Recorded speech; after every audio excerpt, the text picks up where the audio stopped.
The Alternative Digitalk. Real issues, real talk.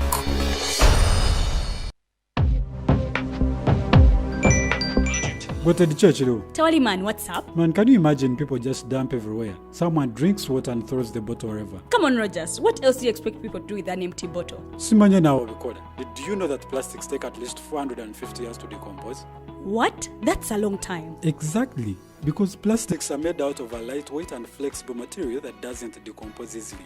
And plastics everywhere in the environment cause plastic pollution. What is plastic pollution now? It is the accumulation of plastic waste in the environment, like bottles, polythene bags, straws. All of these contribute to plastic pollution. I have been using them without knowing their effect. Yeah, a lot of people have. Plastics are a danger to the ecosystem, both on land and in water. So how can we overcome this problem? Is there something we can do? Oh yes, we can reduce by minimizing the use of plastics, reuse by repurposing them, or recycle by collecting and processing them into new products. Everyone wants to change the world, but no one wants to change themselves for the world. How about we change our habits for the world? And it starts with me and you. This message is brought to you by Alternative Digitalk. Looking for a pair of shoes? Wakeup Stores has a wide range of selection for unisex footwear. We have the best quality of all brands at pocket-friendly prices, and we make deliveries countrywide. Just place your order or reach us on 0772 08 0090. You can also check up at Wakeup Stores on all our social media platforms. Wakeup, craft your own footprints.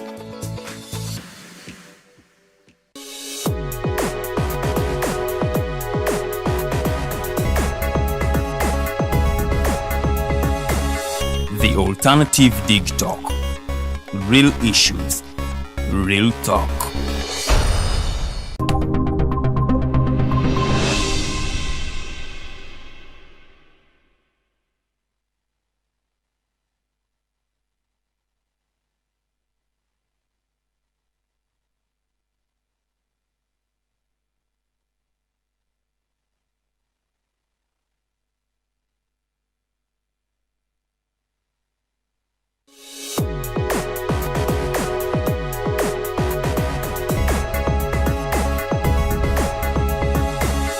The Alternative Digitalk. Real issues, real talk.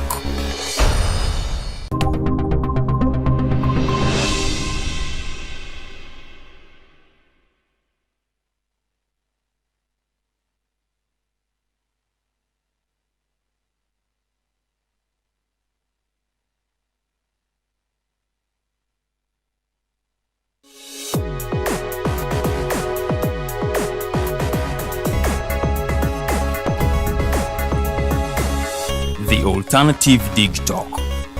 Real issues, real talk.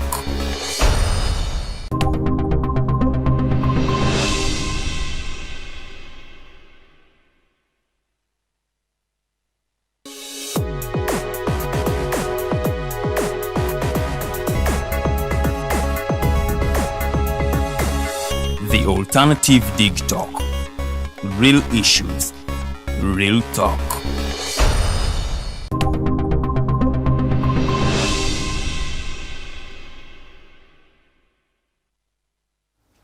Good evening, ladies and gentlemen. I welcome you today to the Hotline Show. My name is Roger Sturiabwe, and first of all, I want to apologize for what just happened. Things sometimes do happen, but we find a way around. So apologies for that. But nonetheless, we are here to have a discussion, a very interesting discussion today, and one that I've learned very recently, I think, from our very honorable guest here, that the education system was free at some point in Uganda. And that's a thing I feel like a lot of Ugandans do not know. But before we get there, we have our usual guest, Mr. Ochieno Joseph, and he's going to be talking to us about Uganda's education system and its capacity to compete in the world. Whether the system we have does produce a quality of people that can compete anywhere in the world. Do we produce graduates that are employable? That has been a discussion with the town. People have said there's been a lot of papers, there's too much theories. And people will go to the university, they will come out, they will not be employable. Either because they don't have a skill, well, that can be understandable because they're in school anyway, but even the information they get from school sometimes is apparently not enough for employment or something like that. So we want to sort of explore that, understand what it is that we are doing wrong and how better can we make that system. And of course, owing to the fact that he is someone who has traveled widely, so he has experienced a lot of these things. He has lived in different communities across the world, and so he has seen how different economic education systems do work. So he's going to expound about that today. And if we get time, of course, we'll look at some of the other issues going on around. Good evening, sir. Good evening, and thanks for having me, as ever. Yes, sir. And before we even get into the education discussion, congratulations about the Oyam by-election. I understand the UPC, your UPC candidates won the seat. We told you so, and we always told you that whenever there is an opportunity for polity and politics of issues, whenever we tell you that whenever there's a possibility that there's a relative open competition in the political process based on issues anywhere across this country, UPC predominantly and generally would emerge winners. And so, YAM, yes, it is a very, very good news that Dr. Eunice Apio was able to win reasonably convincingly. Even that win is being, so in social media spaces, that the margin of victory should be bigger than that by more than 10 times, but that's neither here nor there. A win is a win, as others would say. But that said, it also should also go on the record that really Eunice should have been the Member of Parliament for Oyam North since 2021, because I spoke to her about a year ago. It is the case that she believes she had won, without prejudice to the then incumbent, who was not only a soldier, but a rather heavy-handed soldier without prejudice, particularly, unfortunately, based on the circumstances of his demise, that those elections were not free and fair. But, well, granted, in UPC, we don't turn this thing as a matter of life and death, so we let go.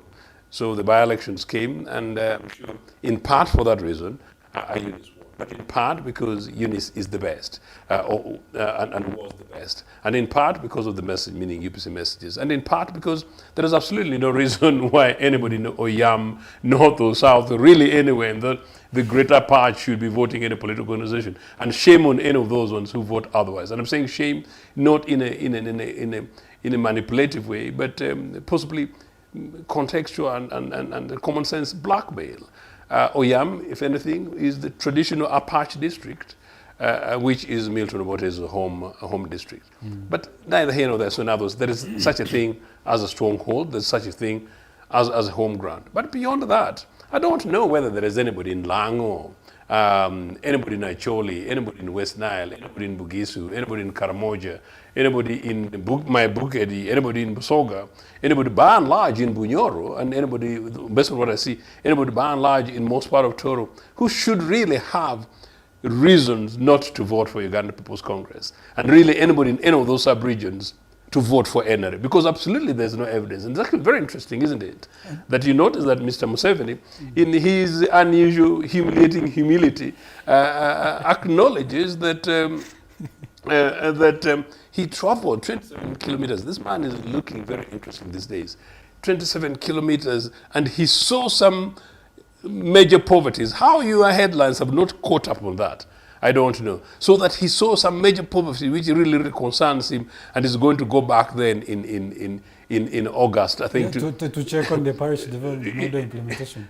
To take Loboa, to take NSSF, so that there is victory and genuine liberation, NRA style in Oyam. But whatever happens, the people of those sub-regions have really suffered. It's not surprising that on this occasion they reasonably convincingly organize themselves to give.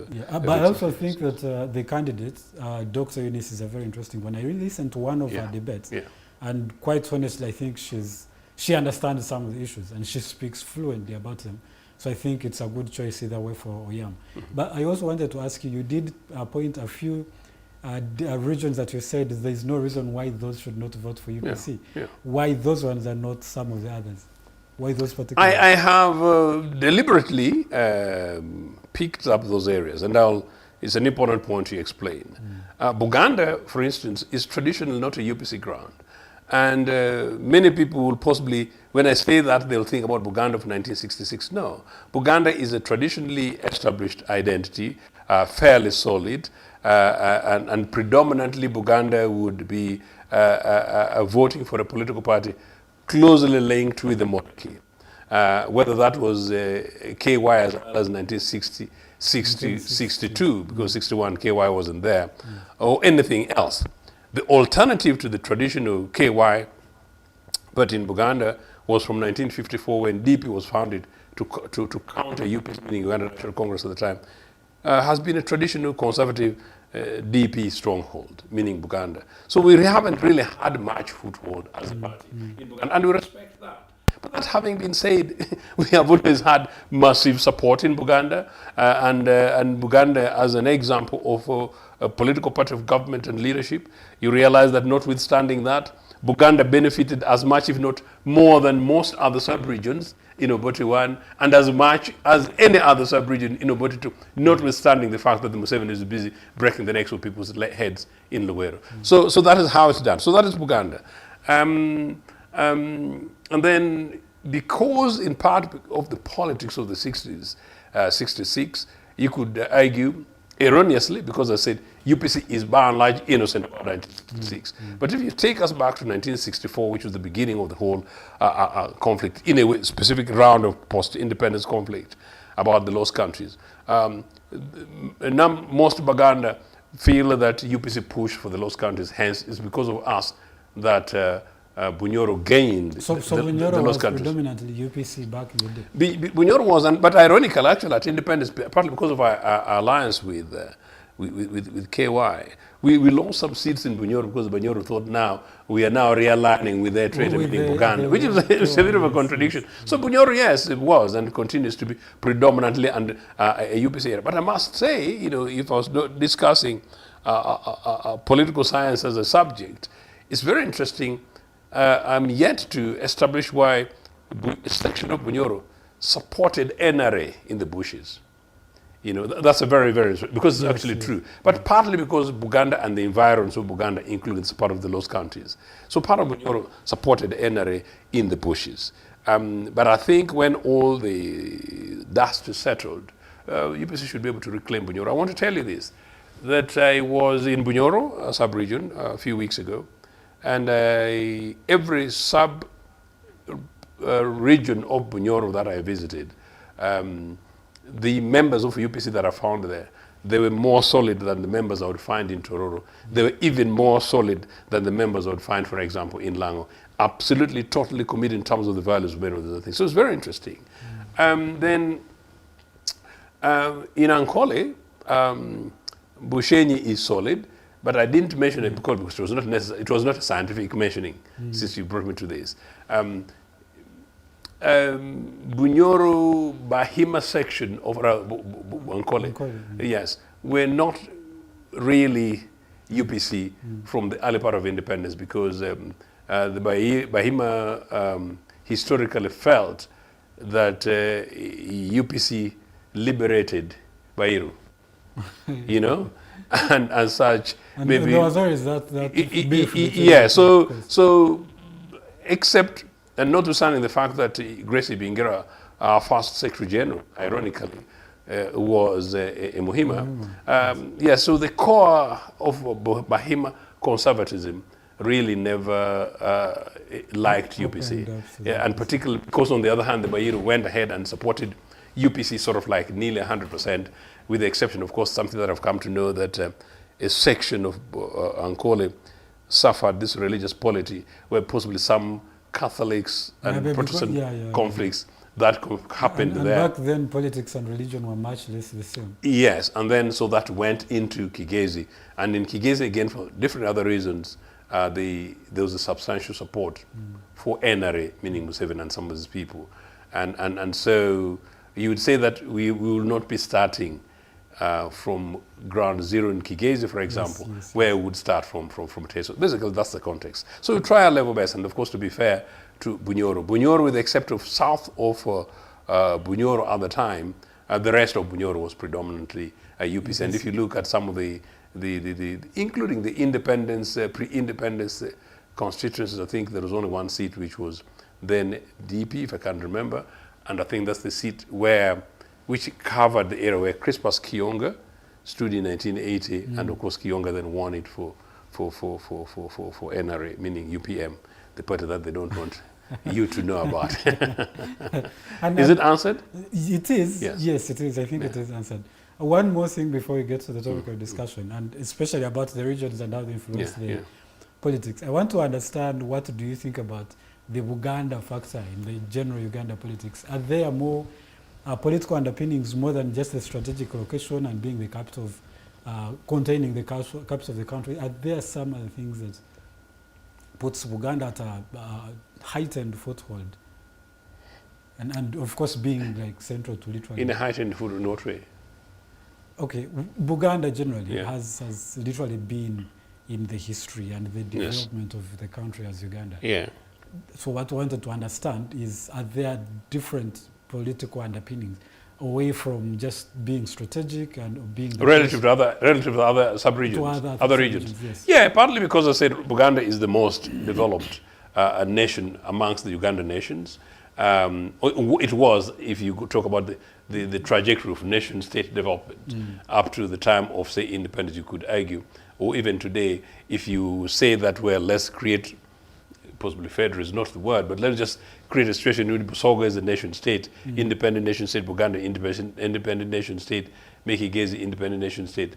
Buganda has got much more developed language, culture, identity, not that the rest don't, and systems, and particularly in this case, systems of governance, where they have talk about the Lokiko, the chieftaincy, the Bataka. If you can talk about the entirety of what makes a state, the Buganda state is the most advanced.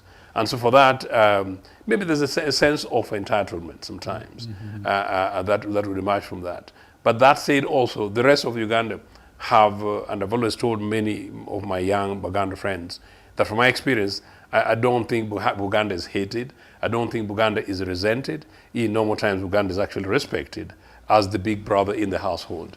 The issue has been the polity within Buganda, which of course Buganda don't want to deal with, and that is the question of polity of the monarchy versus the others. I think Buganda within internal, I don't know, I don't want to mix scholarly conversations with the national polity. But I think if I was advising, I've got friends in Buganda, mainstream royal family, just as other ordinary Buganda, and part of my argument has been that if I were advising them, perhaps Buganda would be taking a different route. But who am I anyway? Me, I'm a Republican from Tororo, although I'm a royal in my own rights in Padola, in my place. I won't say that, but I don't do royalism, just like Old Milton. We never do. We believe in, yes, we are basically Republicans, but we respect royalism. Point is that beyond the authority of the Buganda royalty, some of the checkered elements were politics of emergence of religion, where a king has to decide whether, if he's a Muslim, whether or not they're going to turn Buganda an Islamic state, hence leading to the Uganda Matters thing. You realize, you journalists, I'm giving you headlines. When it comes to seasons of Uganda Matters, you realize it's never said that the king killed, or the king ordered the killings. Said, no, people died for their religion. And that's what I'm trying to say. I bring this from a scholarly element to answer basically part of your question. For me, I actually think these are open conversations that should be had. And it's in the interest of the Buganda themselves predominantly first to have this kind of conversation. So that therefore people take in their royalty as a culture, but in a holistic reality of what exactly it is. But in part because of that, and then in part because of a continued politics of power between the Protestants and Catholics as these alien religions were coming in post-Islam, that there was an Anglo-Catholic war that settled in 1892 with the Protestants defeating Catholics in Buganda. Yes. And once that happened, the Protestants took sovereign reign of Buganda Kingdom, and the Catholics were pushed to Budu Massacre, and the Muslims, a tiny minority, always then possibly substantially looked down upon in many ways, pushed to Botambala and Piji. So that was basically that. Now fast forward to from 1892, as part of the settlement of that conflict, peace talks, it was ruled that ruled or directed or agreed that the Katikiro of Buganda would always be a Protestant. Meaning that the Protestant king at Mengo was Protestant, and his chief minister is also Protestant. And the Katikiro will always be Protestant. So from 1892 until Joseph Semogera about 15 years ago was the first time that was broken. Now even for me, I didn't actually know some of this detail. But why that's important is, so you can imagine from 1892, the Catholics who, by the way, are the majority, or at least were the majority in Buganda, were not only confined to that, but it meant that the Catholic could not become a Katikiro, let alone the fact that the king is a Protestant. So basically, it was a Protestant rule. Now you can imagine the kind of resentment that brings. And these are things that people need to understand and come to terms with. So fast forward, by early 30s and early 40s, the emergence of the likes of the Musezis, the reawakening of the African personalities across the country, meaning beyond Buganda, they would normally have been much more privileged Protestants, you know, by virtue of the fact that Protestant was ruling the kingdom. My Bukedi, you know, ask about my Busoga, you know, my Luganda, me, I'm a Catholic without prejudice. And so I hardly spoke Luganda, but I learned Latin in church and at school and sang. And I even know the meaning of oremus, you know, kind of stuff. So, but in Tororo, in Padola, most average Protestants, they would boast in speaking Luganda, you know. So in others, language of control and dominion and power. And most chiefs then beyond the Kakungulu will normally mostly have been Protestant, although the number of Catholic chiefs appointed. You then more recently go to Anglican prayers and services there, and then you see Anglican priests. As I was growing up 50 or so years ago, you actually see these things, and then you see that these guys were exhuming power, status, class, and category. Now, that is in Tororo, but I'm answering part of this here. But why are things linked to the national polity, which I think is important you've raised? So when the Musezis were now beginning to emerge, they almost certainly have been Protestant much more privileged, because it meant that possibly a Protestant cleaner at Mengo was much more privileged within region, possibly than an average grade 2 or grade 3 primary school teacher somewhere in Mubende or in Masaka or in Mukono. And so when these guys came up, unfortunately, Musazi becomes the leader of Uganda National Congress in terms of activism. I think I'll not give too much detail about how this becomes the leader of Uganda National Congress. The Catholic establishment wakes up and realizes that, oh, one, the colonial administration, which is British in Entebbe, where Museveni is squatting now, is Protestant. Yes. Now, the Mengo establishment is Protestant, and they're ruling us. Now there's a political party that has emerged with a leader who's a Protestant. Not a Protestant political party, because UPC is not, or Uganda National Congress was not. It was actually an Africanist political party pushing for the welfare and interests of all Africans, including Asians, and in fact many Bazungu joined too, you know. And so the Catholic establishment, so... Even the forming of the UNC was literally in the kingdom itself. So. No, it was not in the kingdom. That's, I mean, and like that's not true. The beginning part, the people who started, the Kangave Musazis and all of those. I mean, many of them would have been royalists in one way or another, or linked to, for the reasons that I've given, well placed. But no, generally, actually, they were activists, they trade unionists, they community organizers, and that's, you see that in UPC, you see that in us, you know. So it was more about that. So it was more political.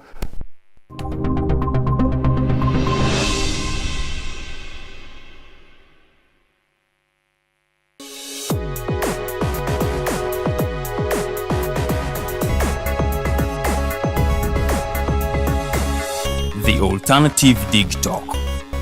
Real issues, real talk.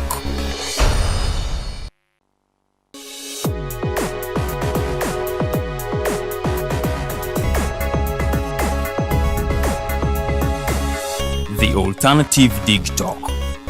Real issues, real talk.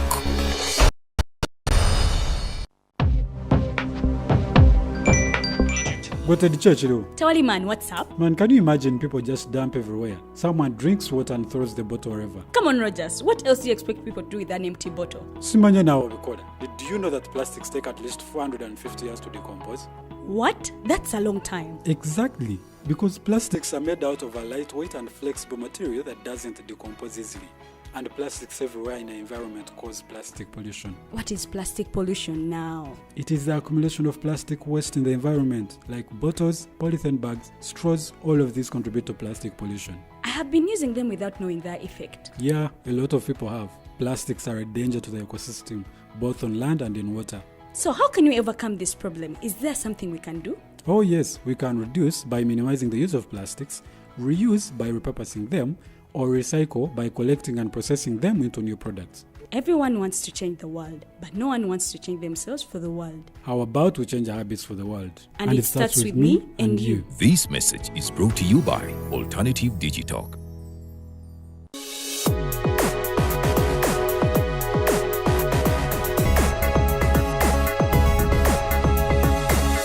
The Alternative Digitalk. Real issues, real talk.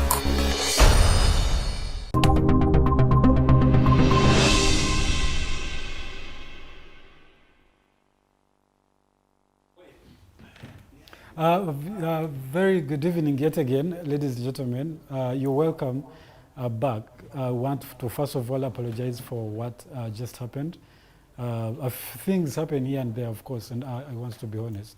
We do get power cuts time and again, and that is what just happened. But we are back nevertheless, and so we're going to just continue and carry on from where we stopped. Before we went off, Mr. Ochieno was still giving us his point on and position on the religion and the Buganda as a factor in the Uganda politics. And so I wanted to give him the opportunity to conclude it so we can move to the topic of discussion of the day. Yes, unfortunately that we had to be interrupted thanks to the reality of Uganda today. Maybe perhaps if Buganda Kingdom was an established independent nation state and we were federal, as many people would argue, it would be a different thing. But no, I was simply saying that in part because Buganda was Protestant, Entebbe government was Protestant, when Uganda National Congress was founded and its founding leader was Protestant, the Catholic establishment felt threatened and decided to found their political party. So DP is basically Catholic political party founded by Catholics, sort of to push Catholic interests. So it's possibly the religious political party in Uganda. But so you can understand, and the reason was that this is now 1954 from 1892. So you can understand their grievances. But generally, I think that it's a history which is possibly clearly misunderstood. And then, of course, in Buganda, more importantly, that because that led to the polarization of politics based on religion, once we had the nation-state independent Uganda, not only then do we have DP, which is, as I said, predominantly Catholic political party and predominantly Catholic Buganda political party, and Uganda National Congress, which was founded as an ordinary African political party, in particular when Obote became leader in 1959, became the generally broadly nationalist political party across identities. But then come independence, the king decides to found a political party called KY, the King of Buganda. So the King of Buganda now does not only have a political party, but he's playing national party politics. Those really is one of the core of the area where some of our grievances came. I get disappointed with political scholars when every other time those things come and they say, they simplify, then, oh, the British did this, oh, that poor Obote did this, this funny Northerners did this, and without really dealing with the underlying. And to me, the underlyings are exactly what I've told you.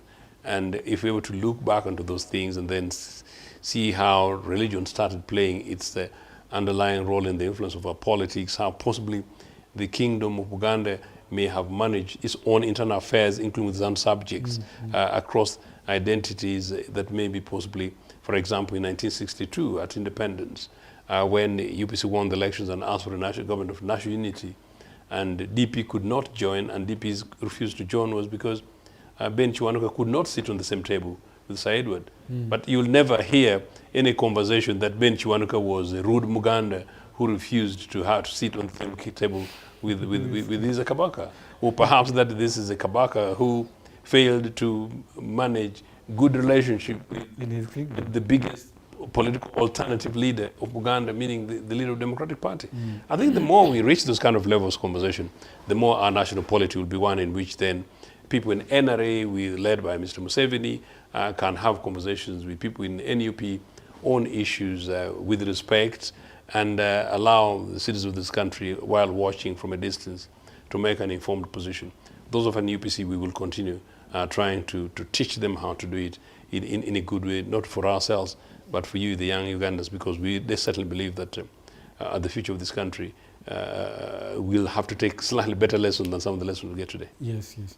And just a little more, do you think this politics still influences even up to today? It is possibly more influential than people think. Politics of religion continues. Politics of identity continues very much. And these two forces continue to really play manipulative politics, including when you see these days all of a sudden NRA talks north, talks east. The reason why they do that, the reason why all of a sudden Teso people are good enough to become Mr. Museveni's vice president, Teso people become good enough to become Mr. Museveni's speaker. It's basically, that's politics of identity, but now it's time for you can't be on my terms as I quieten you guys. It is bad politics. Bad politics because I believe that where we as UPC were taking this country was better, and where we still want to advocate today is better. That let's allow political parties to grow and develop on issues, on based on ideologies, around issues. Let policies based on competition of ideas be the dominant polity. And so that leaders emerge on their own merits, that people judge Ochieno versus Chagulanyi on the basis of the merits of the personalities and what they've got to bring on the table, rather than the identities, the religious backgrounds, or perhaps the context of some of their social experiences. The more we do that, the more we're able to be giving the youth of this country chances and opportunity. And I know you want us to be discussing education going forward. Yes. And so if we did that on that core foundation, we shall be having a sense of national political stability, but then whatever foundation, whether it's about industry, whether it's about public services, in this case, perhaps education, we will be basically pruning and equipping young leaders who will be taking Uganda and Africa to the moon, and therefore to ensure that, well, this greatest continent in history is the leader continent, not China, not India, not playing second fiddle to Anglo-America and West. Okay, thank you so much. Thank you so much. That's a rich history. I didn't quite honestly understand a lot of them, or before I did not know them. And so it's a privilege to have you to speak about them. Now I want us to move on to the topic of the day, which is to analyze our education system and its readiness to compete in the global space. Looking at what our history has been, of course, the education system, how it has developed, and what it was back in the day. Now, back in the day means in your times as a UPC, and the current system as we have it. What do you think of it in a general sense? And then, of course, I want us to also look at the dropouts and the rate at which people are dropping out, and what could be influencing some of that, and the quality really that we produce. What we take too long in school, but the output doesn't seem to reflect the long we take learning. So what is it that is going wrong? What is it that we're missing the point? But to begin with, what do you think of our system as it stands right today? I think it's actually we're in shambles as a country. On my way to the studios, I had a phone call from a young, hopefully PhD student to be. One of the young guys I have supported and nurtured over the last decade. I'm delighted that this was a young teacher. and has moved on to get a first degree, master's degree, and is now going to pursue PhD in Britain. This guy was preparing to go in September, and he called me to tell me that apparently, to tell me that apparently he needs to undertake an English test, English language test, as part of the requirements for the university. Now, this guy has done a master's degree in Britain. The Kenyans are not required to do this. Oh. This very specific test is not a requirement for Kenyans. It's not a requirement for Ghanaians. I don't know which other countries mentioned, but definitely not Kenya. As a British resident and someone who's campaigned on the immigration and equality issues in Britain, including education, I wish I were in Britain. I would put it in my other cup, and possibly now, by end of tomorrow, I would have had some phone calls and emails, including some ministers and protesting. And by the way, I do that. And possibly this is one of the things I'll do. But the reason is because already established policy, some of these things have taken their own different courses. But just to put people on notice now. Why is it that today Ugandan students going to UK should be subjected less fairly to an English test compared to the Kenyans? In part because of corruption, in part of now because of the quality of education and status in terms of records of educational systems. But since you asked at the beginning, I told this boy that lest he forgets. He's not a boy, he's a married man, fantastic young guy with a decent family. When I completed my O-level, I spent time in Kenya. My brother was teaching in Kenya. Those days, primary school teachers from Uganda, you leave teaching a primary school in Uganda, go to Kenya, and you get a job as a secondary school teacher in Kenya. Really? Yes. Now, this is up to the early 80s. Now, Kenyan teachers were substantially respected. I remember in Eldoret, I went to a primary school where the head teacher was a friend of my brother's, as in passing. And when I was introduced to him, then he asked me what I was doing. My brother told him I just finished my O-level.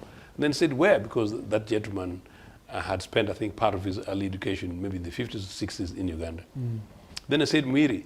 The man went, hey, he's going to Mwiri, and he's now telling all his teachers. He went, oh, Mwiri is the top school in Uganda. It's like Alliance High School here. I really felt big and bossy. But the point is this. This because remember, even my brother, any Kenyan, any Ugandan teacher, and you can check it, any Ugandan then teaching in Kenya was revered as an intellectual. Museveni has abused this word intellectuals. So no, the education system has been killed here. So that is a perception, that is an image, that is a quality.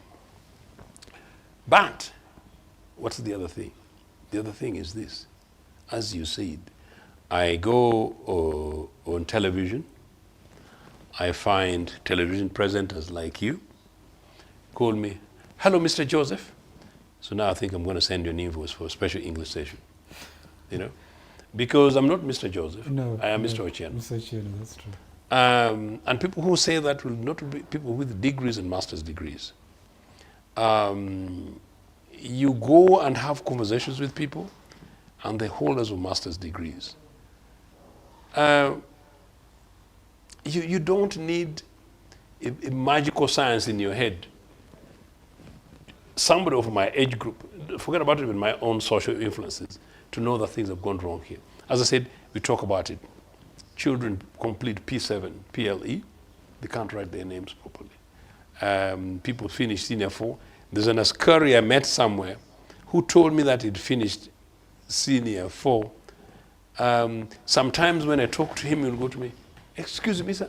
And then I just genuinely sense that this guy either is telling a lie, or if he's actually finished, ever gone to secondary school, then there's a national crisis. So now the quality of education in this country has not only fallen, but has collapsed. It has collapsed because Museveni made it worse by bringing his UPE thing, which ironically, one of the big things, and I was shocked 2 weeks ago when I met a young lady who told me that one of the things that Mr. Museveni, I think I've told this before, one of the things that Mr. Museveni brought to this country for which he needs to be backed was free, we call it UPE and then security. He said security first, then I pushed her a bit, and then she said a UPE. And she said UPE because, oh, now even in my village, without prejudice, she comes from Luwero actually, even in my village, now you don't have to afford, you can send your children to school. Now, this girl is an A-level girl, and she has absolutely contextual historical background. Some of the schools she's attending here, some of the private Kampala schools, and it's a struggle. I told this program of how I meet people, and of course I talk, including today. You go out and meet people, you meet receptionists, and you ask what they're doing. People tell you how much they've dropped out of school because of school fees, how much they've dropped out of A-level education. Now, what is the issue? The issue, in my opinion, is UPE was introduced like a borrowed shirt. I've told this program that UPE was an ambitious UPC program of the 60s. Yes. In the 60s, I don't know how many African countries were thinking like this. I don't know how many part of the UN agency, global what. No, they're not.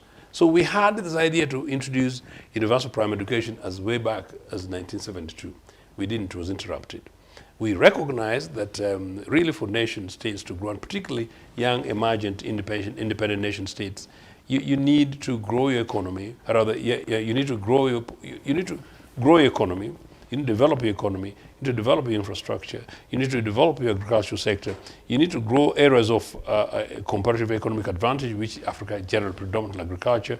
But also you need to be able to expand your industrial base, and you need to do value addition, and you need to, in so doing, you need to build your skills base at every level and in every field. But to do so quite commonsensically, the embedment is around education. And you invest in education. You invest in primary education, you invest in secondary education. You invest in tertiary education, you invest in university education. You invest in research, that's why Makerere University was Harvard of Africa. Investment in research meaning that the capacity for the universities to carry out, if you like, advanced quality research, which gives them quality grading with the rest of the world. That is what you do, and they get the names. And indeed, these things work. And when you do that, and you've got quality citizens of this world, you will see them in the health sector, you will see them in research, you will see them in innovation, you will see them in agriculture, and you will see them in polity, you will see them in public works, and you see them in civil society, you will see them in political leadership. Guess what? If you look at, say, the first independence cabinet of Uganda, notwithstanding all the educational things, then you ask, why were these guys so good? If you ask about the civil service, why were these guys so good? So some of this is about how you invest in education, but some of this, the other thing, is actual culture. Today, I actually genuinely don't know. In my primary school in Agongera, in primary 1, I became a class prefect on day 1, but in primary 1, it also meant that I was responsible for distributing crayons, you know, sometimes clearing the board and the chalk, but most importantly, also giving the counting sticks, you know, which were then very nice. As well as primary 1, they were there. Primary 2, you begin having the books, I give the books. And they were there for everybody who was attending primary school. Substantially subsidized, high quality. Children came from rural primary schools, passed exams, and competed with the best in sub-regional schools, in towns, across the country, and indeed across the nation. And then they went to top schools, and they did well. You do that by how much government invests in terms of subsidy to primary schools at the lowest levels, the quality of accommodation. All schools had teachers' quarters, and if you don't have teachers' quarters, you provide for teachers' accommodation in respective neighboring spaces for emerging schools. The schools did that. Not that teachers found the ways. And then their salaries, as I said, their welfare of the children, then you then talk scholastic materials that I had hinted, and meaning learning spaces, meaning classrooms, libraries, and study centers. Compounds in schools. My St. Joseph's in Agongera, we had 2 football pitches, spaces for every game in Agongera. Now under NRA, the nearest opportunity to sell off a football pitching place to Sudir, to Sudir is tip-top priority. Yes. So, and you say, how do we do it? So basically some of those things. So meaning that at primary school now I look back and say, why were we being told to do A, B, C, D? Why was there a time for PE? Why was it that you do the sporting thing and then you go in? Some of these things were then. Some of these things don't exist today in ordinary school. Now the problem is that many of the watchers of this program are guys who've been locked into sending their children to private school and saying, this Ochieno of UPC also keeps on complaining all the time. But our children are in Nagalama, St. Teresa's Junior Private School International, Uganda Limited, private schools. The children are attending private boarding schools and they're okay. No. I am talking about average schools in Chinoni primary schools, in Namutamba primary school, in Nagongera primary school, as it were. Deep in the country. Deep across the country. And it's those that go to St. Joseph's Ombachi, and it's those that go to Chigezi College, to Chitobero, it's those that go to Teso College, Tergeresi, Sebei College, Tergeresi, it's those who go around schools. And that's why if some child completes primary school in near Namasuba, and then they apply to go to St. Joseph's Ombachi, and they go by train, or by buses, and they go and study there. What it means is that people build academic capacity, intellectual rigor, friendship, cultural relationships, they learn a bit of Logwara, and by the end of the time they finish A-level, their best friend is possibly Kakwa, the other best friend is possibly Karamojong, because they're doing powerful maths together, and by the time they go to in this case possibly Chambogo University, they've got a club, like for us, we formed a club what we called Mwandishi, group of writers, and we're excellent in critiquing African literature and as early as senior 5. That is not there. So some of the things, so education system failed. Then as I said, what UPE did was pour all over down there. Museveni says, produce them and we shall educate them for you. For primary schools with, per child, per term, you put equivalent of 10,000 shillings. That's an average. I think it's a higher end. I think it's about 7,000 shillings. It means absolutely nothing if you see what's going on around schools.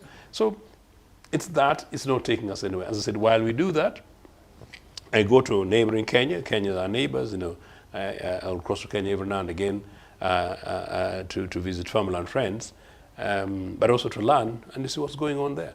No, if we don't wake up, we shall wake up at some time late, and then we shall find that the best job most average Ugandans can do, is to become filers for Kenyan executives. Wow, that's interesting. I wanted to get your perspective. Now, given the fact that the UPE was a brainchild of the UPC, how was the structure for the UPE? What was the plan for the UPE? What was the direction? Okay. We had the educational systems that we had at the time, but we're continuing to build capacity. In fact, it was not uncommon to find what they call sub-grade schools. These NRA guys, I don't hope they're watching, because they can run with it as PDM3 education. So you find a specific rural area. A school starts from primary 1 to primary 5. They call them sub-grade, or primary 6. But they build it for those classes. Our schools are building, because remember, this is now post-independence. We're beginning to build nations. Yes. Kampora Mpora, as Museveni would say. So you have subgrade schools. Once a child has finished P5, they get absorbed in the neighboring schools. But in most cases, it was not taking more than 2, 3, 4 years for the schools to be complete. After all, there are no existence of ghost schools, you know. But the idea of the UPE was that grant now completely free and compulsory education for all, meaning universal education Yes. for all. That it's not only that you parents have got to take children, but children must find space, you know, school places. And not only must they find school spaces, but they must find school places which sufficiently equipped and stocked, as I was trying to explain to you. Yes, yes. But it's equal quality with maybe a private establishment. You know, But there wasn't even much don't private talk about the like private thing, but because you'll spoil it. Private education in Obote 1, Obote 2, and even when these bandits came to town, even in 1986, 87, by that I'm telling, meaning 2 years of NRA in this place. When I left for my doors of exile from Museveni in 1987, private education in this country was not the cool thing. Do you get The it? government was Up to better. 1987, the best schools for your children's A-level education or O-level education were public institutions. Notwithstanding the fact that some of these were obviously, as amalgamated by the 1964 Education Act, which embedded, say, missionary schools or indeed state religious schools. So the Chibulis and then the Namagungas were all embedded as part of those public schools, education system. The private then would be the Caltech Academy, as it was at the time. And I think Kololo High was also a private school, independently Christian. Yeah, but you know, things like that. But these were few schools. It was not cool. I can tell you, all my education, primary, secondary education, if you went to a private school, they will know that you're subgrade in knowledge. You did not pass, because there's no way in which you pass A-level top, you know, I mean O-level top, and you want to go to a private school. Because the best performing school is in Magunga, particularly for girls. And the best performing schools for boys would be St. Mary's Chisubi, King's College Budo, Namiliango, of course the real school Mwiri, and maybe St. Joseph's, Laibi, a bit of Nabumali High School. Guys, I'll count all your schools, so don't worry. You know, and then of course even in Tara School, if I might say so. So these were the schools. And as I said, they were genuinely best competitive schools. And you go there on merit. In my Mwiri, I'll say it again to you. If you are a son of a posh, dubious thief from NSSF, you know, and then you misbehave in Chisubi, for example, Chisubi, you misbehave, then you're expelled. But because you're a son of a thief or from NSF, then they take some few million shillings. They keep you. It's maybe to take you to Mwiri. Just in the unlikely event that it works, of course sometimes, because there's some of the exceptions, but it's not the case. If they bring you to Mwiri, you will be bullied. However posh you were, we the Mwiri boys will know that for you, you got dubious you've got dubious brains, or there's something dubious about you. You see, we brought you through the back door. No, this country has had fine systems that NRA broke. But to answer your question in the other end of it, partly because of our time here, thanks again to their thanks to their inability to just provide us the power, you know, is this. The idea was that we opened in Obote 2 government, opened up what they call third world schools. So opened up secondary schools in every sub-country, opened up technical schools, opened up teacher training schools, opened up national teacher training colleges, and nurses college, but mainly those ones, and a few Uganda colleges of commerce. But in opening them, we're also starting building other schools. So then the idea was that over a period of 10 years, because we plan about these things, by 1991, when UPE would officially start, 10 years, starting from 1981, and it does not matter which government, from 1981 to 91, which is now the new 10-year plan. was that by 1991, we would have enough schools, enough classrooms, enough teachers, enough scholastic materials, enough money because we're happening in industry, you know. And so therefore, as we start universal primary education, so there is this big push to starting university, meaning everybody of age for education goes to education and is free by the state and sort of compulsory. You have the capacity. But you absorb all of them without compromising quality.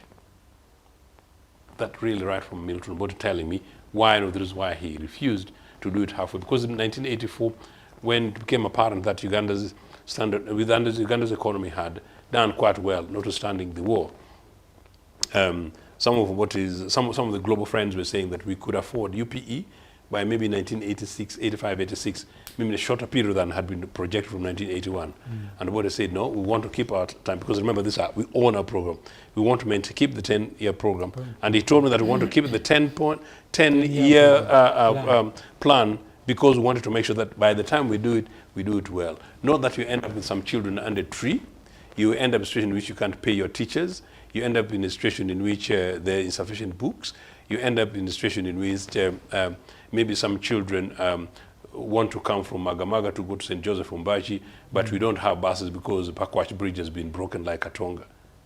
Meaning the whole thing is integrated. But here the emphasis is education. So basically that was the idea. But most important, there's something else. So you do this, you equip. You know that when a young people completes Senior 4 and they're not able to go to A level, maybe because of grade, or they choose, there's a technical college. It's available for them. We open up technical colleges too. Were they free also? They're free. And that's what I'm trying to tell you. I want to say it to you again. Education in Uganda, the much education that Museveni had in the entirety of his group, and you know, this guy should clap.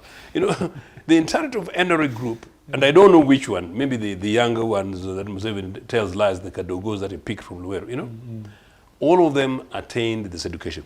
When you finish primary 7, you can go for teacher training, like a Liro. Primary 7? Yes.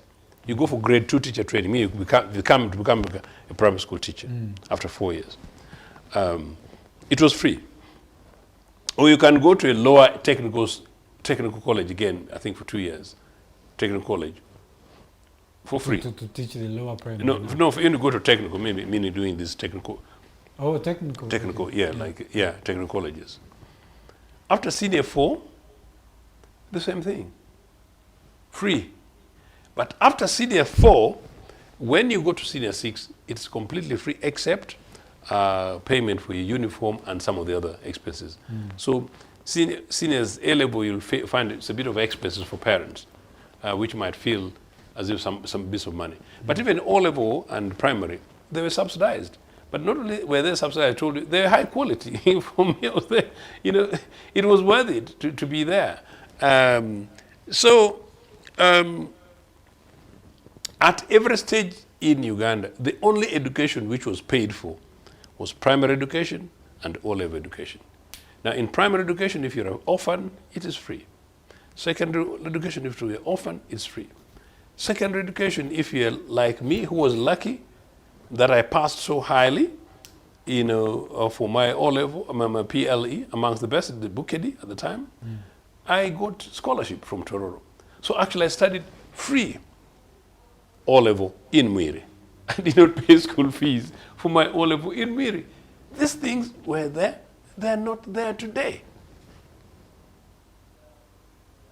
So now orphans, victims, and you know, I get a bit, you know, victims of HIV/AIDS, some of the scourges of which some of which were actually NRA's crude policies, although they want to present themselves as the magic saviors for HIV/AIDS. Yes. Absolute nonsense, and we can discuss that again another time.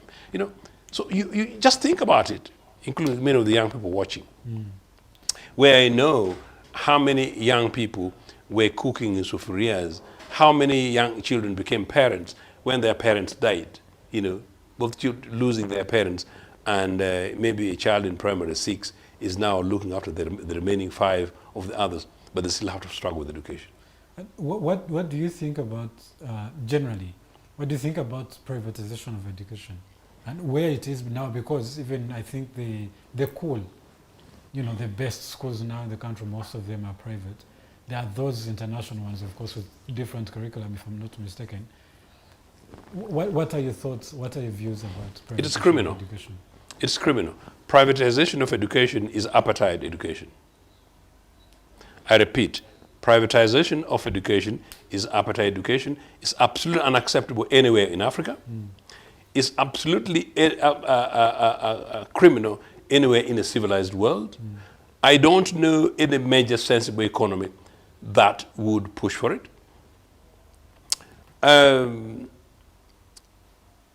Education in Scandinavia, top grade, top class. The idea that private education, Z. What has happened in this country is that right now, education is for the rich. Yes, it's very expensive. It's very true. And then education for the rich. Then these rich ones, after some people are lucky, they've got the education, the jobs are for the rich and for the know-who. Yeah.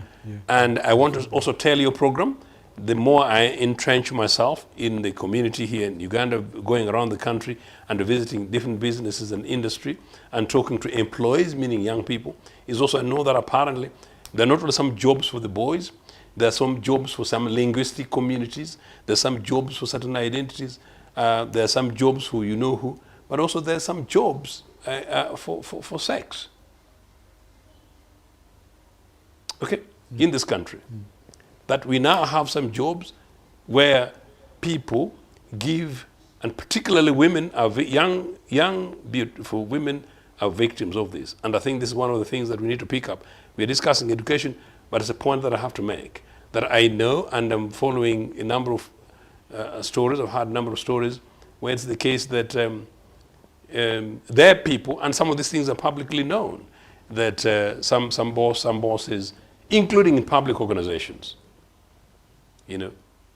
if you go to a big organization and it's not NSF stolen money, and then you decide that you want to employ a secretary, and the secretary comes to work for you on your terms, and you choose that you want to, have fun with your secretary, leaving behind your wife. I'm not moralizing this conversation. That is fine. But if you had a public organization, and then you want to create a situation in which a young, struggling citizen of my country, a young girl and such, is beginning to have a possibility for a future, and then you give her conditionalities that unless, with you, they're not going anywhere. That is criminal. That is criminal, but unfortunately that's happening. But one of the reasons why those things are happening is because there are few jobs, is because morale has died, because some of these things are happening from the top of the top, and some of these things right now is unlike the time of my time. Again, when NRA came to power, you finished university. By the time you're leaving university, you've done public service interviews. And not only have you done public service interviews, but places like major banks, which are commercial banks, which basically would already have done interviews with you, so people had job offers to go to. But I know the NRA guys would always quickly go ahead and say, oh, there are only a few graduates. Of course. Now we have Bichupli University in the streets of Kampala, my leg. You know what I'm saying? Yes. That's one. And then sorry to cut you short. That's a thing. We seem to be having, now, back in the day, around your time, you had the Mwiri this side, you have, for example, the Butoberis, Chigezi College in this side. Every region has at least that prominent school. And there seem to be few, but they seem to produce some quality. Now that we have schools everywhere, the cost of education is even much higher. What is the reason for that? What do you think is the reason for that? This is because of the market forces. As I say, it's market forces, the demand and supply. And as I said, because Mr. Museveni has outsourced the responsibility of the state, to dubious sharks and dubious mafias in education, that's the thing. Ugandans generally like education. In 1971, when Amin came to power, we had the best civil service. This is official figure. We had the best civil service on the continent. Our national university, Makerere, was called the Harvard of Africa. Yeah. So we were known around the world. And for me, one of the things Amin is made into exile, just to be known that you're Ugandan and you went to Makerere, you earn things. you're taken seriously. You know, so these things, not anymore. Just like we know that some people in NRA killed our railways because they wanted to do business using their trucks to export goods. We also know some of these guys killed buses because they wanted to use their mini taxis. It would appear that many of these guys saw schools as businesses. You've known that people have even have the balconies as schools and to make money. So the irony is that Mr. Museveni, who allegedly abandoned the UPC, claiming we are not left-wing enough and that he was Marxist, the nearest friends of his Samora Machel, yeah? And then talk revolution. I don't know whether they understand what revolution is. I need to go to Chankwanzi and sit in one of the classes having considered revolution and see really this, what definition they give. You know, revolutionaries. You know, this country has really suffered, man. So you come from that background and you outsource the future of my country to private motive. Meaning, therefore, you put education there, it is the business of supply, demand and supply. So now everybody else wants to take their children to school, and you go to the school which you can afford, you know. And because, as I said, public schools have collapsed, I don't know how many of Museveni's ministers, by the way, I don't know how many. He says the funny couplet of fishes. They've killed our Lake Victoria. Bambi, you know? So I don't know how many of these fishers guys' children go to public schools. I don't think there's any. Public schools? And to the extent that they don't even go to public schools, Not we know that many of them actually go abroad. Yeah. Cheeky guys, they go abroad. You know, thankfully, Jesus will also catch up with some of them. Some of the children, I'm told, they go abroad, but they go to booze abroad rather than come back with real degrees. But that's a different topic. But no, on a serious note, that is how bad it is. So that public schools don't have books. That public schools don't have the quality teachers. That the quality teachers have been absorbed into private schools because they're going to be paid better and they're going to give you better terms and conditions. It's quite commonsensical. Parents want the best future for their children, so they will try. Some of them will sell their land to take their children to spaces where the children have got a possibility of passing in Division 1, possibility of going to A level, and possibility of getting to university. Now, the painful thing is that they finish universities and they don't have the jobs. They finish universities and then they've got to be piled up to become special slaves in the Middle East, particularly the girl ones. And that they finish those universities and that they begin to chase for jobs in areas where they've studied, sometimes with excellent degrees, but then they go to some of these funny, dubious bosses. And you know who the bigger bosses in Uganda today will be? They'll be predominantly NRA or associated with the NRA. And then they go ahead and they demand from little children who are equivalent of their grandchildren, demand for kisses from them. It is criminal. So it is that bad. And yet the education that we went through, as I said, not only was it free. I was telling a group of young people the other day, midweek actually, that one of the reasons you see me relatively confident, so people claim that I'm a confident guy. But I can tell you that actually I used to be very shy. But one of the things that helped me was because of I've told about the safety of my family. We can always come back and talk about family, the safety and protection of my family, the love I had generally in my communities, and the fact that, of course, I went to school and I didn't do anything bad except I became the pride of the family, the community, and the area. But one of the other things was that I got everything, foundation, decent. So I got it decent. So because I got it decent, then I went to the next phase. As I said, I reached Makerere University, and I'm paid to study, called Boom. The other day, this guy didn't know. Yeah. You know? But beyond that, I was paid TA, travel allowance. Now, the money I'm given is to estimate my bus journey between Kampala and Tororo and back. But then I will choose not to take a bus because they're capped on bus fares equivalent. You got to transport buses. You'll take a train. So half the money that takes you to and fro.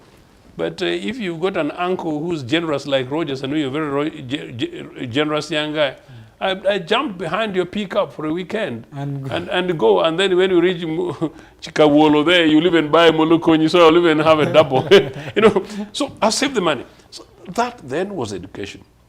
Now, somebody who claims to be Marxist, you privatize education, you privatize health, which is sort of like the same thing. Yes. And you privatize every aspect of life. And as I said, you now moralize employment, which is jobs for the girls and jobs for the boys and jobs for kisses. What then is the future of this country? So in other words, all of that justifies the unemployable output that we have. I think that's the other element of it. So it's basically what you put in is what you What you sow. put out, that's very Yes, true. what you sow. That's true. The foundation for education is difficult. As somebody who's been content training from my own family, reading with my little one from the age before she could tell what letter it is, and the formality in the evening, to reaching a situation, as I said, in which you meet a graduate sends you a WhatsApp note, and normally I take it back. By the way, I train all the time. Said, what exactly do you mean, kind of stuff. And then you find a graduate, as I said, including putting for you, look, meaning LK kind of stuff, those kind of short things. Yeah. People are going to say this, blame it on social media, but no, it's not at all. I am, by the way, I'm in a number of social media spaces, and I see what is written, some of them in actually my community, Padola community forum, and you see people write. And when you say this, they say that you're talking from the upper end of English language. But no, sometimes you see people make spelling errors that are so basic, and then you say, how? How did you go through school? How did you go through school? How did you pass the exams? How did you get the grades? I think why this topic of yours is important is because it's sort of everything else that makes the nation, as I said, my child. And in as long as it's like that, it's possibly not surprising that people don't have an appreciation of the understanding of their own situation.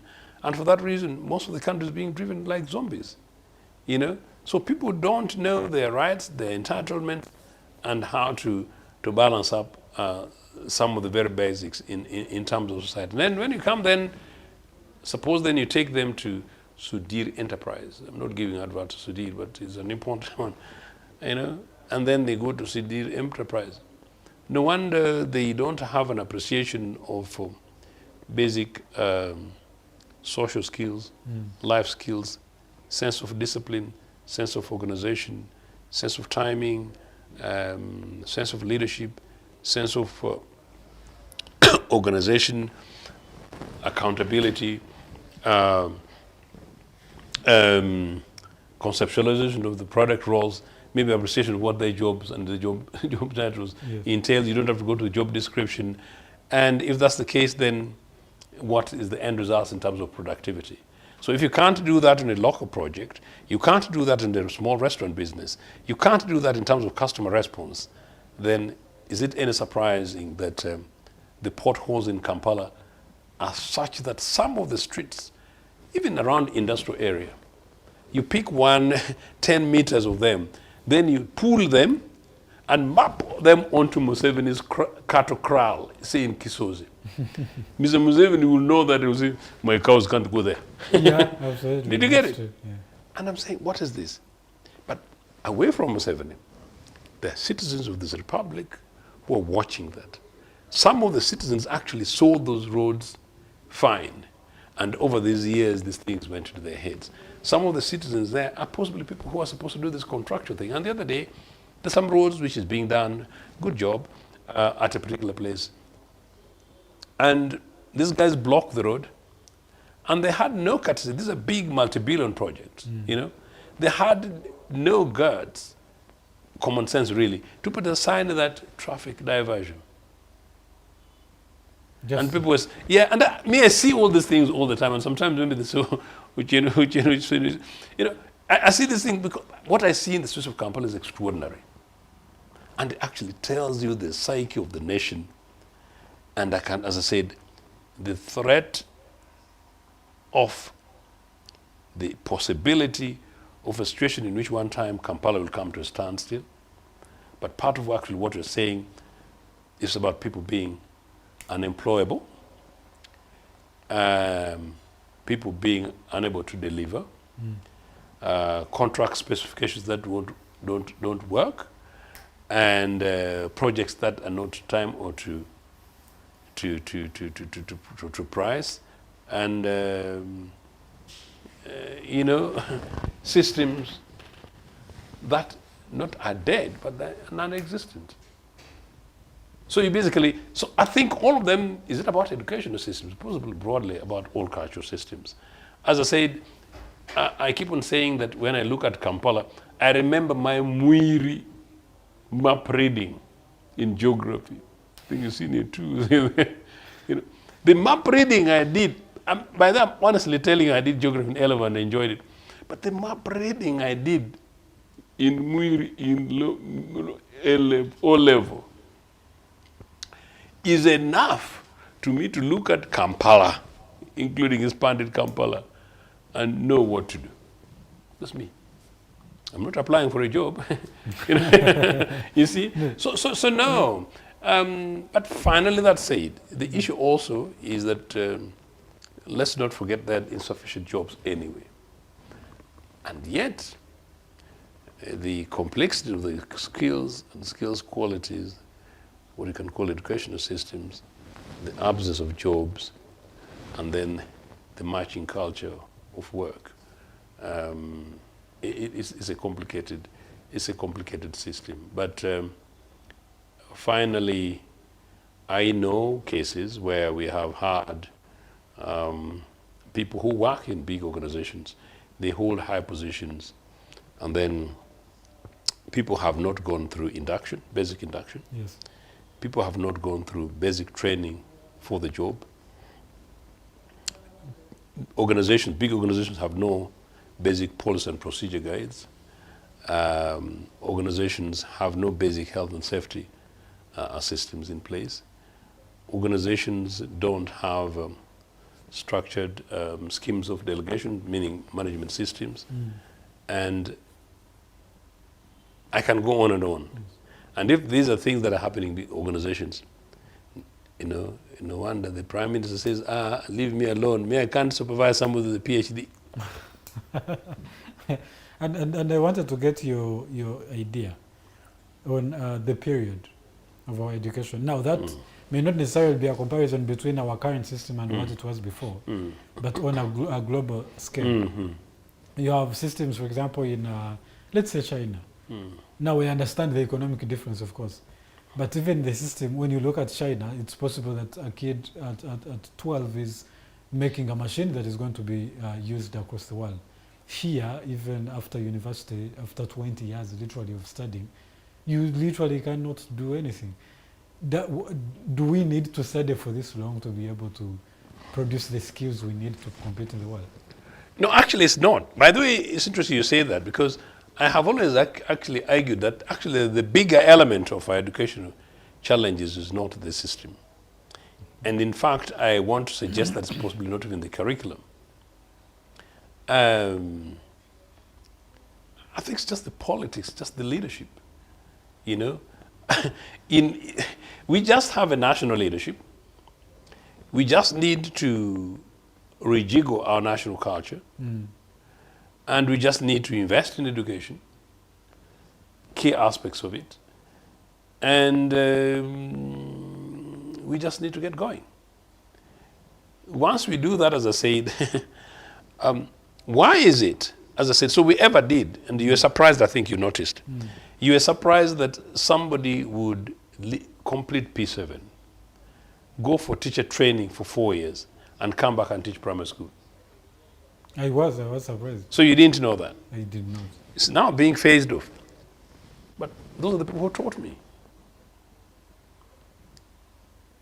the people who taught me in lower primary school, in fact, the people who taught me up to I jumped P3 to 5, you know, the people who taught me, I think it's only the guys who taught me the last 2 years of my primary education were grade 3 teachers, meaning the people who left after senior 4, they went and did teacher training, called grade 3 teachers. But grade 2 teachers were people who completed P7, went for 4 years, and came back and taught primary schools.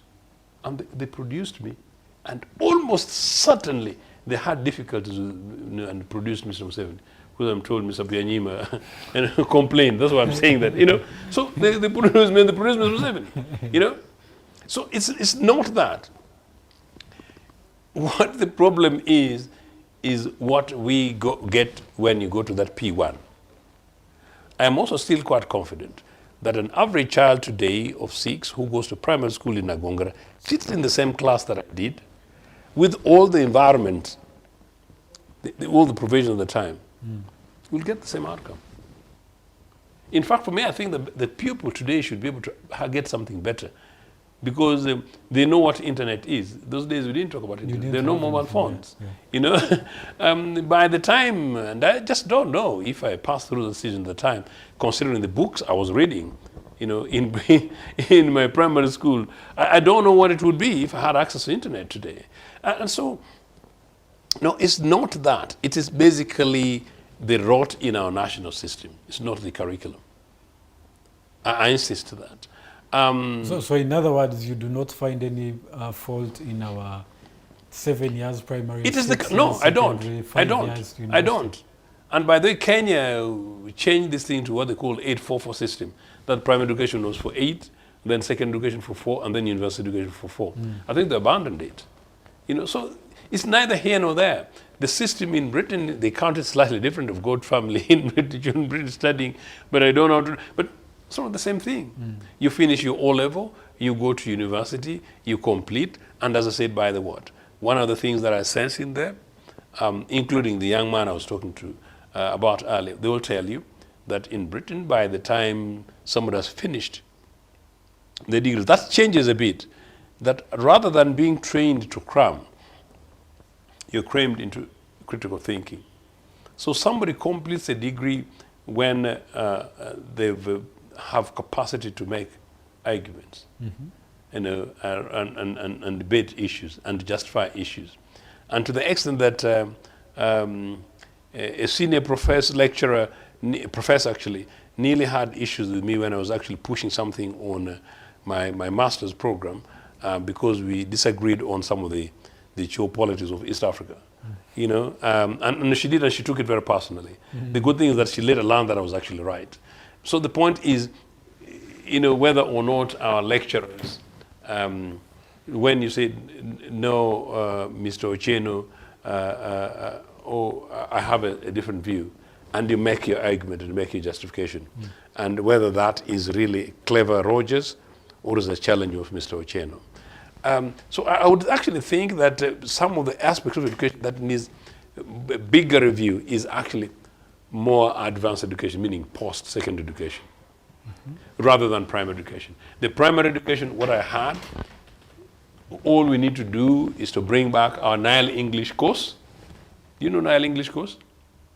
A bit. But you heard about it? Yeah. We just need to bring back those books. We just need to duplicate them, make them available, and it will be okay.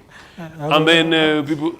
So the culture at school, culture is possible, of course. That family is also changing, and then, as I said, particularly in the secondary schools, just make sure that every secondary school has got a laboratory. Every secondary school has got a French lab. Every secondary school has got an agriculture unit where they teach agriculture. Every secondary school has got a lab for technical drawing and metalworks, which is basically what I went through. I am absolutely, you can say anything about Ochieno. You can say anything about Ochieno, and in Jesus' name you can say anything. But you cannot at any time doubt Ochieno's capacity on most things. And every opportune moment, deliberately, including to kick racism. I've always assured people that by the time I ended the other end in Europe, I was already accomplished for information. Some will be happy to hear this. No, honestly. So I always tell the rest of the world that for me, my roots and foundation and everything, all that I did was to pick experience. And of course, you're right then, you talk about experience in other parts of the world. I am just trying to emphasize to you. And this educational system, which was British established, granted, it was not a problem. It produced our independence leaders, and there was nothing wrong with our independence leaders. We can discuss some of the major decisions, policy challenges and contradictions, whatever they had in the 60s, as I say, we can discuss those things, but I don't think it was about the education. And you can discuss my stages in the process, and it's not about my education. Granted, my education taught me to be able to see Museveni, Semugere, and Obote, and I picked Obote. Now, if it was my education, no, I stand guilty, and I will go back to that same education, because I believe I was fundamentally right to do that. In terms of then what's happening in the rest of the world, China, and I'm not an expert of their systems, Korea, and I've got a friend in Japan. Actually, the education system is very different. In Japan, the early part of education, children are taught to understand themselves more. Interest. Yes, no, themselves. So children are not rushed to study to know how to read and write. You know, or not even to do maths. So I've got a friend, a Ugandan friend, Ugandan Japanese now, but I mean Ugandan friend in every sense. And with a fantastic, beautiful daughter. And by the time the girl was seven, I think she was even getting where. No, what about if I brought her to Uganda? I don't know where she would pick up with this other kind of. She actually thought that the girl would be disadvantaged based on that. They emphasize the self. I totally on that. I agree with it, you know? But it did not disadvantage me. What I know is that when I ended in exile, the hostel where I stayed, I met a Malaysian guy who had come to do his master's. And just as he finished his master's, he was returning, because actually I met him as he was about to return to Malaysia. He had been sent by his government. He found it very strange that in Uganda still there are refugees. There's some kind of repressive regime from the bush that doesn't believe in alternative views, and then picks guy from the university and chases them away, and thought it was a waste. And his government has brought him, and they said he couldn't wait to finish to go back and serve his country. So he did that one. Fast forward, you know, I say use UK, which I know slightly more than most other European countries, the level of diversity. They do researches which show that in terms of education attainments, the best communities in education attainments are usually Chinese, Japanese, and Indian, then upper middle class whites. You just got it? Yes. It tells you the issue is attitude, the issue is family values, the issue is cultural, and by the way, the Chinese in Britain, the Indians in Britain, the Japanese actually, I don't think because there are not many there, you know? These guys speak their languages. I can tell you that I don't do as well and as much. These guys, there is no average Indian child, including Sunaks, Yeah, the leaders of UK now. who speaks, with whom they have conversation and they don't know their mother tongue. Amongst Africans, the Nigerians do very well. And to next Ghanaians, but particularly Nigerians do very well on this language thing and culture thing. And amongst East Africans, the Buganda do quite well. And in fact, until very recently, I thought that Buganda did excellent. But now I also know some Buganda children, here, particularly in the UK, I know I hear some other stories in America, who also miss out on their languages. I'm just trying to say, some of this then, these cultural foundations, if you link it then with their sense of discipline, sense of purpose, but now for the Southeast Asian people, they drive, they push to succeed. the competitiveness. Hence, then you come the Chinese kid. The Chinese kid, when the guy is 10, oh, the guy will roll. So the young Chinese kid will spend maybe 3 of the 4 hours in the evening. Okay, maybe, yeah, 3 of the 4 hours in the evening after school on perfecting their academic work. The average Ugandan child will want to spend it on the iPad. And the parents will think we've arrived. That's true, yeah. You know, Yeah. including those parents who have not stolen money. And that's sort of the challenge. So maybe on that's part of the problem. So globally, I'm sure Uganda, we just need to return to what we did. Invest in education, yeah, provide social, cultural, and political leadership in our country. And in that investment, invest therefore in all the key aspects of education, therefore including research and including skills development, skill building. And that really is the magic, nothing else. That's the foundation, okay. Yeah.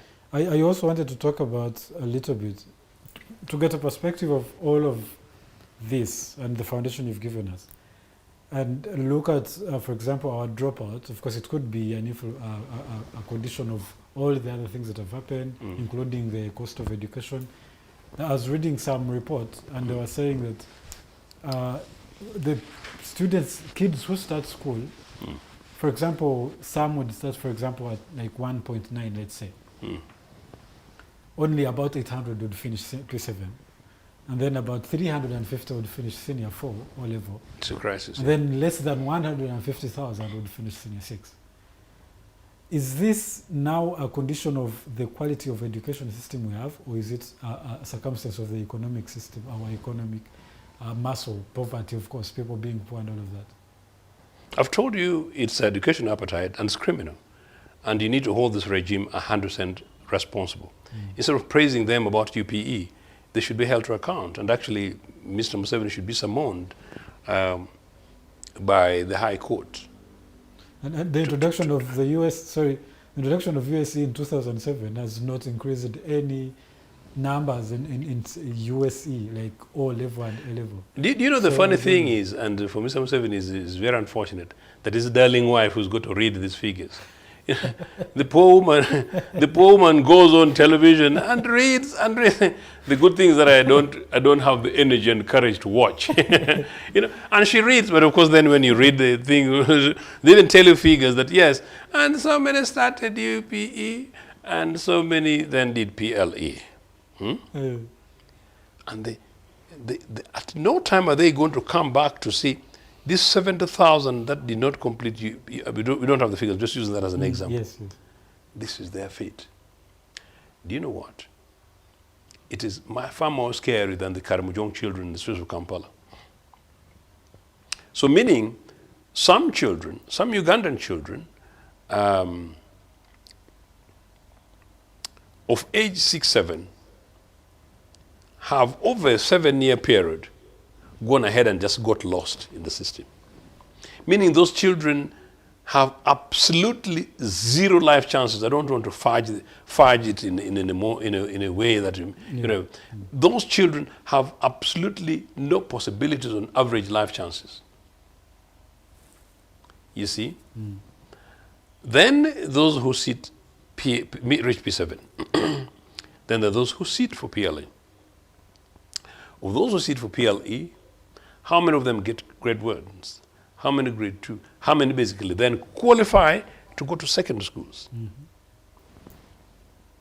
The rest, in my opinion, are basically also a dead end. Yeah. That where we are at the moment in terms of the global economy, and even if it's a part of Ugandan realities, I'm not quite sure where PLE certificate is going to take you. Now, when I attended, in my time,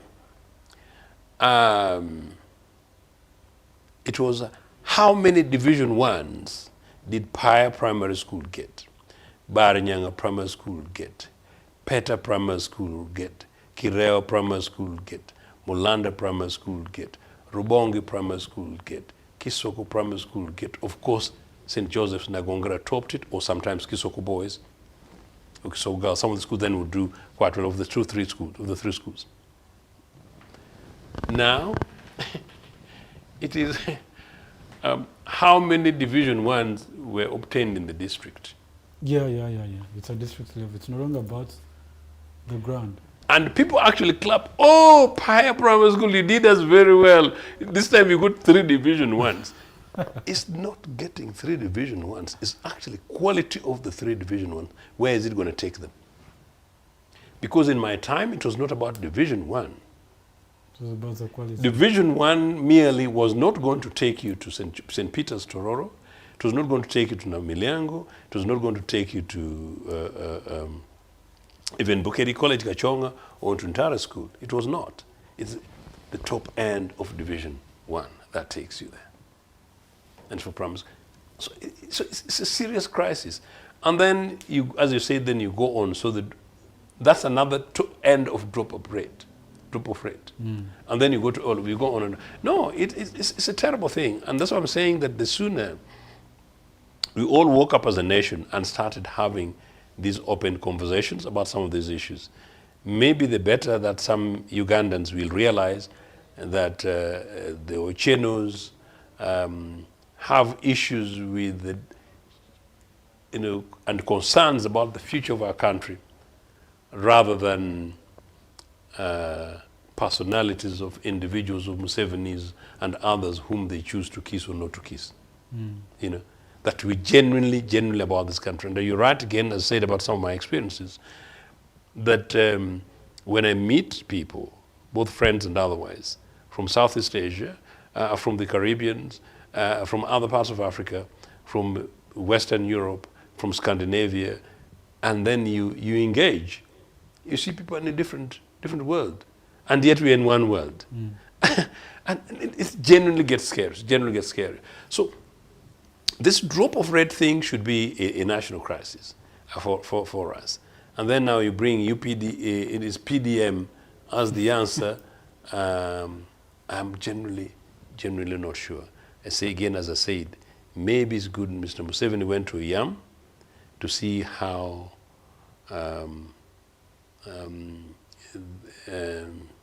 these things are done. I wanted to say something else. But he went to Yam and then he saw how he could not see gardens of cassava and an acre. And I've said it on this program that you travel from Nagongera to Tororo and I don't see a half an acre of cassava and a half an acre of organized maize, what I saw with my own eyes as I was growing up.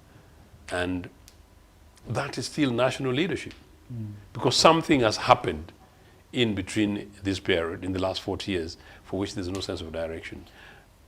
Okay, all right. So to conclude, because our time is literally fast spent, just as UPC, and of course you as one of the top leaders of the UPC, you are government in waiting. That is a fact. If you got into the leadership, the governance, which is what you strive to do. We will, yes. Which you will do, certainly. Yes. How would you make better this system? And that should be, I think, the last point, as you also say your closing remarks. It's a huge amount of work.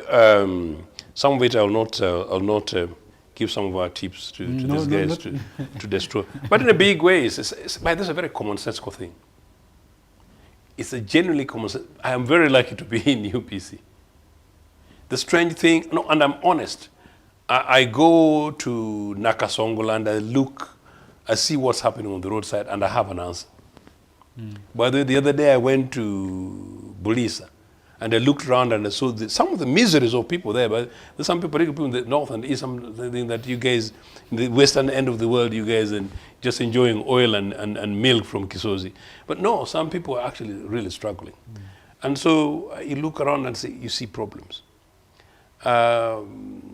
Yesterday, I was with one of the young lawyer aides of mine, fantastic young guy, and we were passing through some mini Kampala slum. And I just told him that, look, you see these guys were passing, I was driving, and we saw a group of about 7, 8 boys, and another maybe 4, 5, and ahead there another 4. Granted, it's an early evening, and I said, just look at this, just imagine what they're up to. imagine their circumstances, imagine what they did today, and imagine what they'll be doing tomorrow morning. Absolutely no hope. Absolute hope. But I have an idea. So no, in the event that things change and change soon, I'm saying that a future UPC government would revisit blueprints that we had in education in the 60s and that of the 80s. Look at the mess this government, this regime has done, and radically seek to revolutionize. I think the guys who are the cabal, the mafias controlling education and health today, I might be wondering, what's Ochieno going to do? Is it going to cause a revolution? Is it going to nationalize everything? No. The answer is really in re-equipping, restocking, and also giving, restructuring generally. and restructuring education in ways. And it's a hard job in terms of resources and management. You will need to have to train and gun skill, but I can tell you actually it can be done. Yes, education as a drive for profit will cease to be a business for many people. It will be for fear.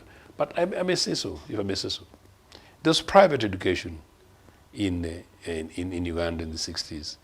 There is space for private education anywhere in the world. Yeah? But what normally happens is that these are spaces where you choose to take your children just to prove that you're a special breed and you can afford. Take them there.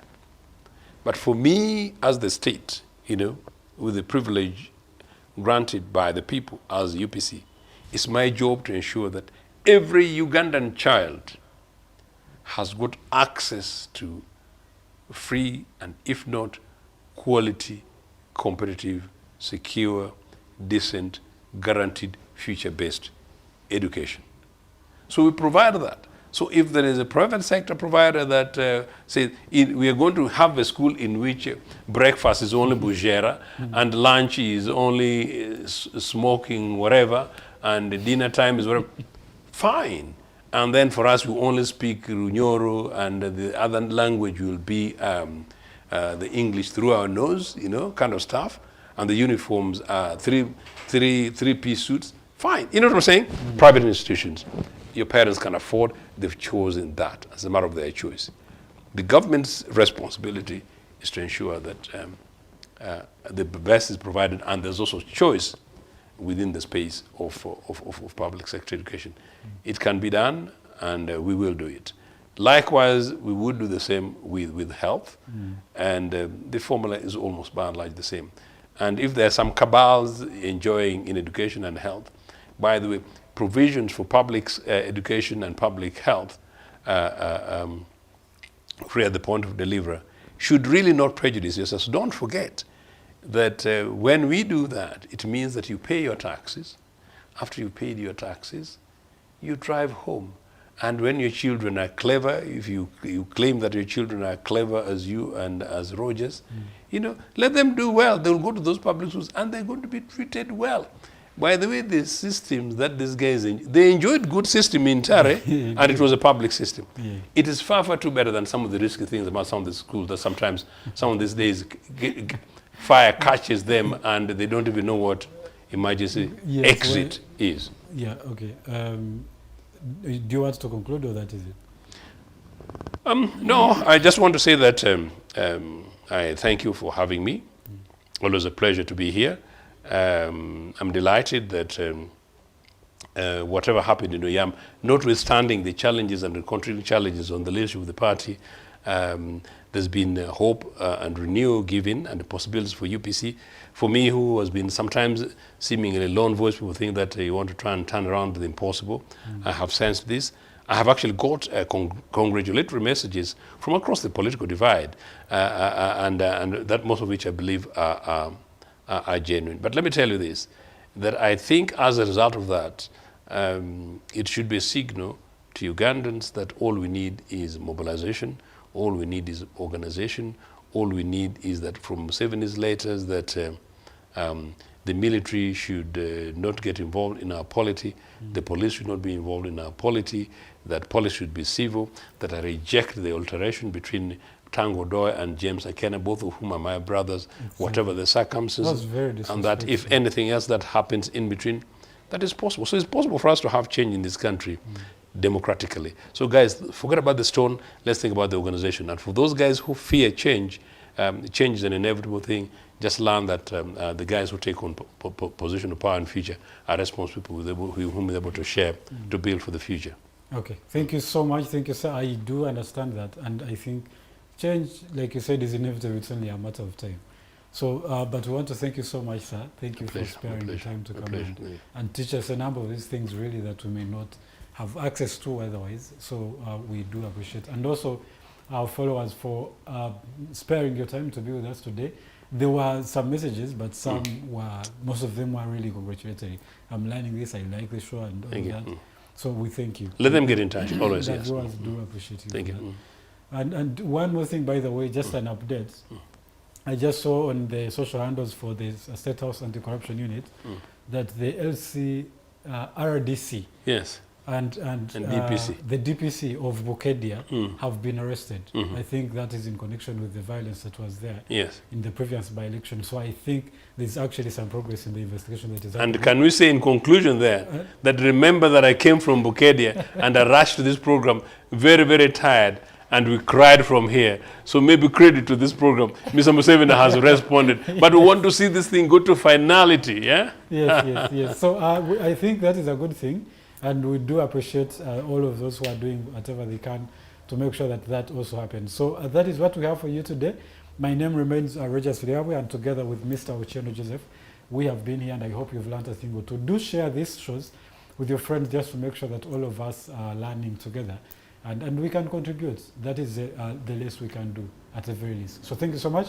Have yourselves a good night.